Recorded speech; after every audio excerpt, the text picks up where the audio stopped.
Hello guys, so in today's video I will be showing you how to delete your accounts on Deepseek AI application.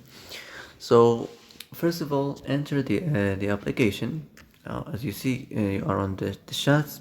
So go in this two lines up here, click on it.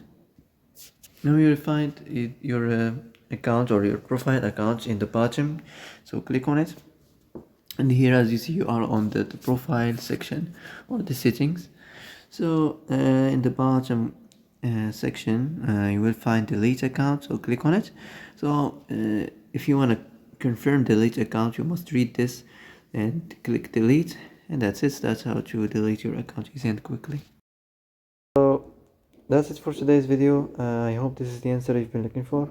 If you like this video, don't forget to like and subscribe, and see you in the next video.